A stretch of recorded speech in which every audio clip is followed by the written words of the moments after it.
the best academy. Hi friends, welcome to Harish academy.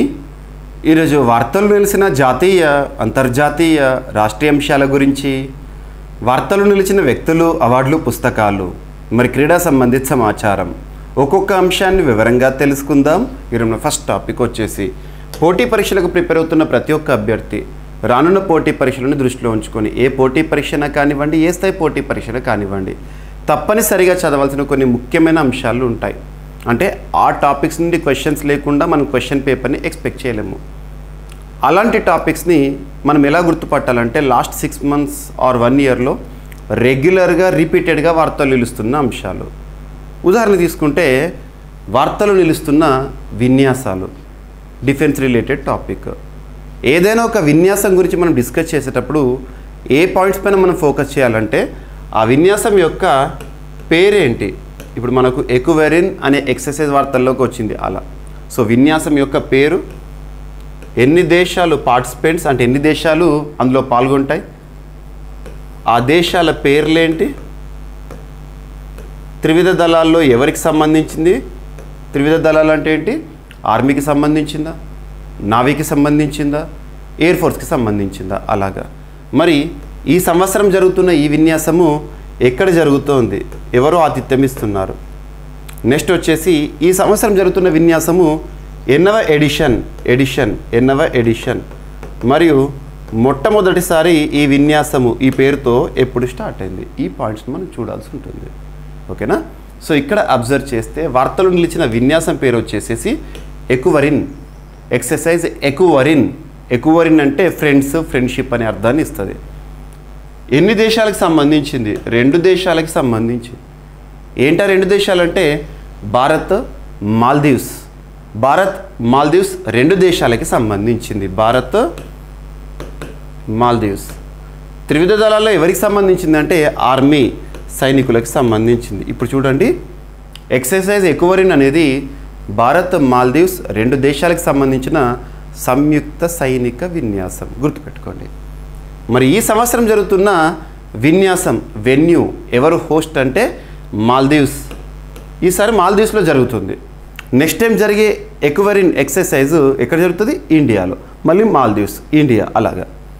Next వచ్చేసి ఈ సంవత్సరం జరుగుతున్న విన్యాసం ఎన్నవ ఎడిషన్ అంటే 13వ ఎడిషన్, 13th ఎడిషన్, 13వ ఎడిషన్, గుర్తుంచుకోండి. మరి ఎక్వెరిన్ పేరుతో మొట్టమొదటిసారి విన్యాసం ఎప్పుడు స్టార్ట్ అయింది అంటే 2009 సంవత్సరంలో, 2009 yearలో, గుర్తుంచుకోండి. అండ్ మరి ఫిబ్రవరి 2వ తేదీ నుండి ఫిబ్రవరి 15వ తేదీ వరకు జరుగుతున్న ఎక్వెరిన్ విన్యాసం పైన రానున్న పోటీ పరీక్షలు క్వశ్చన్ మనం ఎక్స్పెక్ట్ చేయొచ్చు. సో ఇది ఈ టాపిక్కి సంబంధించి కంప్లీట్ ఇన్ఫర్మేషన్. సో ఇలా చదవాలి. ఏదైనా ఒకటి కరెంట్ అఫైర్స్ రిలేటెడ్గా టాపిక్ మనం చూస్తే దానికి సంబంధించి ఎంతవరకు అయితే మనం చదవాలో అంతవరకు చదవాలి. కొన్ని టాపిక్స్ ఎక్సెస్గా కూడా చదవాల్సి ఉంటుంది. కొన్ని టాపిక్స్ మితంగా 1 or 2 lines కూడా గుర్తుపెట్టుకుంటే సరిపోతుంది, అలాగా. నెక్స్ట్ వచ్చేసి మధ్యప్రదేశ్ వార్తల్లోకి వచ్చింది ఒక సూపర్లేటివ్ టాపిక్తో. సూపర్లేటివ్స్ అంటే ఏంటి, మొట్టమొదటి, అతిపెద్ద, అతి చిన్న, అతి పొడవైన, ఇలాంటి ప్రత్యేక పదాలతో కూడిన కరెంట్ అఫైర్స్ని మనం సూపర్లేటివ్స్ అంటాము. సో మధ్యప్రదేశ్లో దేశంలోనే మొట్టమొదటి, India's first white tiger breeding centre అనేది ఏర్పాటు చేయడం జరిగింది. సో తెల్ల పులుల సంరక్షణ లేదా తెల్ల పులుల బ్రీడింగ్ సెంటర్ని దేశంలోనే మొదటిసారి ఎక్కడ ఏర్పాటు చేశారని ఎగ్జామినేషన్ పాయింట్ ఆఫ్ వ్యూలో అడుగుతారు. మధ్యప్రదేశ్ రాష్ట్రంలో, గుర్తుపెట్టుకోండి. సెంట్రల్ జూ అథారిటీ వారు ఈ ప్రాజెక్ట్ ఏదైతే ఉంటుందో, బ్రీడింగ్ సెంటర్ ఏదైతే ఉంటుందో ఏర్పాటుని ఆమోదించడం జరిగింది. మరెక్కడ అంటే మధ్యప్రదేశ్ రాష్ట్రంలోని రేవా డిస్టిక్లో, రేవా జిల్లాలో, గుర్తుపెట్టుకోండి. అండ్ వార్తలు నిలుస్తున్న ర్యాంకింగ్స్, ఇండిసెస్ ఏవైతే ఉంటాయో, రిపోర్ట్స్ ఏవైతే ఉంటాయో అవి చాలా ఇంపార్టెంట్. ర్యాంకింగ్స్ విషయానికి వస్తే లేదా ఇండిసెస్ విషయానికి వస్తే ఆ సూచి పేరేంటి, ఎవరు తయారు చేస్తారు ఆ సూచిని, మరియు ఆ సూచిలో భారతదేశం యొక్క స్థానం ఎంత, టాప్ దిశలో ఉన్న దేశాలు ఏంటి, ఇలాంటి పాయింట్స్ ఫోకస్ చేయాలి. ఇక్కడ ఫోర్బ్స్ పవర్ఫుల్ కంట్రీస్, శక్తివంతమైన దేశాల జాబితా అనేది వార్తల్లోకి వచ్చింది. ఫోర్బ్స్ శక్తివంతమైన దేశాల జాబితా 2025. ఎవరు రిలీజ్ చేశారు, ఫోర్బ్స్. అమెరికా కేంద్రంగా పనిచేస్తున్న సంస్థ ఫోర్బ్స్. ఫోర్బ్స్ వారు రిలీజ్ చేయడం జరిగింది. మరి ఈ శక్తివంతమైన దేశాల జాబితా 2025లో భారతదేశం 12వ స్థానంలో ఉందంట. మరి టాప్లో ఎవరున్నారు? 2025 సంవత్సరానికి గాను ప్రపంచంలోని శక్తివంతమైన దేశాల జాబితాను ఫోర్బ్స్ విడుదల చేసింది. ఈ జాబితాలో అమెరికా మొదటి స్థానంలో నిలిచింది. 2, 3 స్థానాల్లో చైనా, రష్యాకు చోటు దక్కింది. ఆ తర్వాత వరుసగా యూకే, జర్మనీ, దక్షిణ Korea, France, Japan, Saudi, Israel నిలిచాయంట. కాగా జనాభాలో మొదటి స్థానం, సైనిక శక్తిలో 4 స్థానంలో ఉన్న టాప్ 10లో భారత్కు చోటు దక్కలేదంట. అండ్ సూపర్లేటివ్ టాపిక్, ప్రపంచంలోనే మొట్టమొదటి అనే అంశంతో యూకే వార్తల్లోకి వచ్చింది. UK becomes first country to criminalise, అంటే నేరంగా గుర్తించడం. యూకే ప్రపంచంలోనే మొట్టమొదటి దేశము ఏ విషయంలో నేరంగా గుర్తించడం. దేనికి సంబంధించి నేరం అట అంటే ఏఐ. ప్రస్తుతం ప్రపంచాన్ని నడిపిస్తుంది కృత్రిమం మీద. అలాంటి AI generated child abuse content ఏదైతే ఉంటుందో, చిన్నపిల్లలకి సంబంధించిన అబ్యూస్ కంటెంట్ని ఏఐ జనరేటెడ్గా ఎవరైతే ప్రిపేర్ చేస్తారో దాన్ని క్రిమినలైజ్ చేస్తూ ఇటీవల ఏ దేశం మొదటిసారి వార్తల్లోకి వచ్చింది అంటే UK. So UK becomes first country to criminalise AI generated child abuse content. And వార్తలు నిలుస్తున్న జీవజాతులు ఏవైతే ఉంటాయో వాటి ఆనవాలు ఇటీవల ఎక్కడ కనుగొనబడ్డాయి, ఇటువంటి వాటిపైన క్వశ్చన్స్ వస్తాయి. అండ్ ఇంకోటి ఏంటంటే నూతన జీవజాతులు కానివ్వండి, లేదంటే వృక్షజాతులు కానివ్వండి, వార్తల్లోకి వచ్చినాయి అంటే వాటికి సంబంధించిన సైంటిఫిక్ నేమ్ అనేది ఇంపార్టెంట్. సో ఇక్కడ చూడండి, గోల్డెన్ హెడెడ్ సిస్టికోలా అనేది ఇటీవల వార్తల్లోకి వచ్చింది. ఒక పక్షి జాతి వార్తల్లోకి వచ్చింది.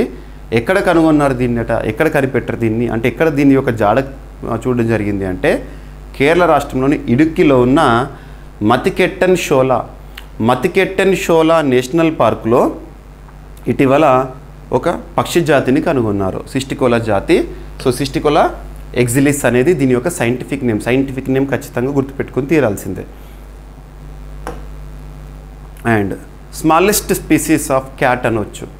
సో ఒక పిల్లి ఇటీవల వార్తల్లోకి వచ్చింది.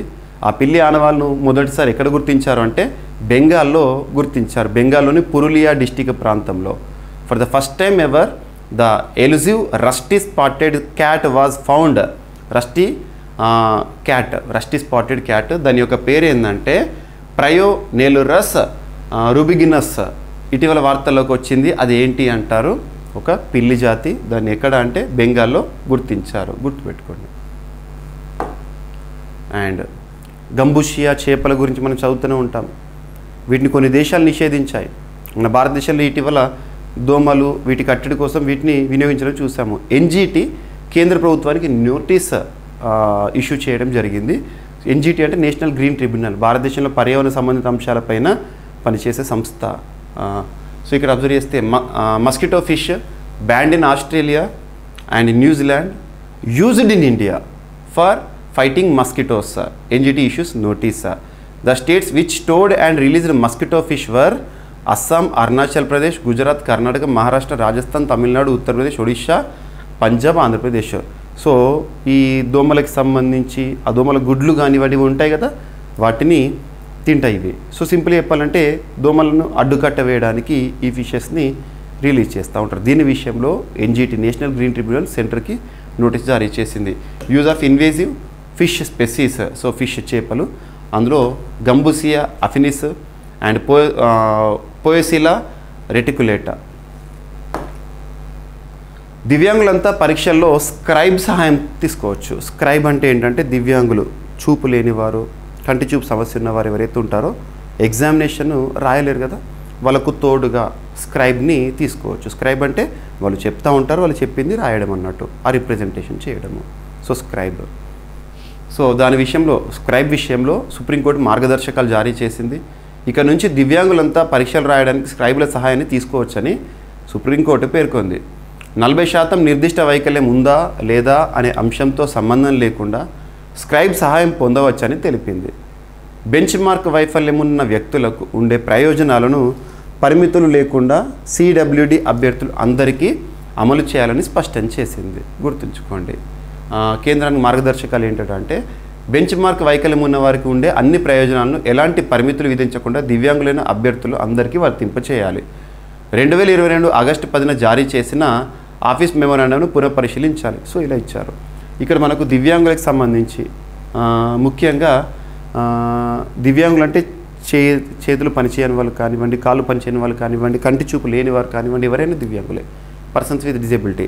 వాళ్ళ సంరక్షణ కోసం దేశంలోని అత్యున్నత చట్టమైన రాజ్యాంగంలో ఒక ఆర్టికల్ లింక్ చేసుకోవచ్చు, ఆర్టికల్ 41. వారి సంరక్షణ కోసం దేశంలో అమలవుతున్న చట్టాలు చాలా ఉన్నాయి. Persons with disability, equal opportunities, protection of rights, full participation act 1995లో వచ్చింది. తర్వాత కొత్త చట్టం దివ్యాంగుల సంరక్షణ చట్టం 2016. దివ్యాంగులు సమాన అవకాశాలు, హక్కుల పరిరక్షణ, సంపూర్ణ భాగస్వామ్య చట్టం గుర్తుపెట్టుకోండి. ఓకేనా? అండ్ ఈరోజు వార్తల్లో నిలిచిన ఒక పర్సన్, వివిధ దేశాలకు సంబంధించి దేశాధినేతలుగా ఇటీవల ఎవరైతే వార్తల్లోకి వస్తున్నారో వారి పేర్లు గుర్తుపెట్టుకోండి. సో బార్ట్ డే వెవర్ ఇటీవల ఏ దేశానికి నూతన ప్రధానిగా ప్రమాణ స్వీకారం చేస్తూ వార్తల్లోకి వచ్చారంటారు? బెల్జియం దేశానికి. సో బెల్జియం ఆ దేశంలో కింగ్ ఫిలిప్పి ఫిబ్రవరి 3వ తేదీన తన చేత ప్రమాణ స్వీకారం చేయించారు. ఏ దేశంలోనైనా దేశాధ్యక్షులు ఎవరైతే ఉంటారో వారి చేతుల మీదుగానే ప్రధాని ప్రమాణ స్వీకారం అనేది ఉంటుంది. కొన్ని దేశాల్లో రాజులు, కొన్ని దేశాల్లో అక్కడ అధ్యక్షులు.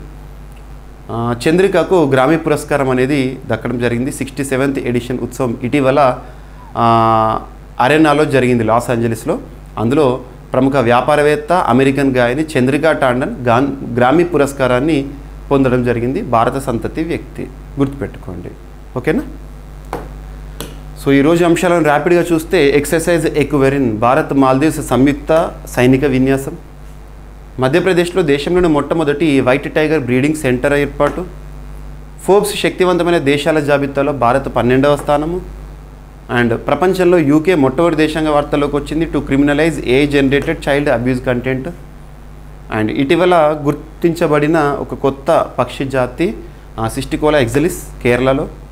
అండ్ ఇటీవల మొట్టమొదటిసారి రస్టీ స్పాటెడ్ క్యాట్ అనేది వెస్ట్ బెంగాల్లో గుర్తించడం జరిగింది. అండ్ గంబూసియా చేపలకు సంబంధించి ఎన్జిటి సెంటర్కి నోటీస్ జారీ చేసింది. దివ్యాంగుల సంక్షేమంలో భాగంగా స్క్రైబ్ సహాయం తీసుకోవచ్చని సుప్రీంకోర్టు గైడ్లైన్స్. అండ్ బెల్జియం నూతన ప్రధానిగా బార్ట్ డే వెవర్. అండ్ చంద్రికకు గ్రామీ పురస్కారం అనేది దక్కడం జరిగింది ఈ సంవత్సరానికి సంబంధించి. సో ఇవి ఫ్రెండ్స్ ఈరోజు వార్తలు నిలిచిన అంశాలు. మిస్లేనియస్ అంశాలను మిగిలిపోతే రేపటి క్లాస్లో జోడించి మరొకసారి నేర్చుకుందాం. రేపు కలుద్దాం. Thank you.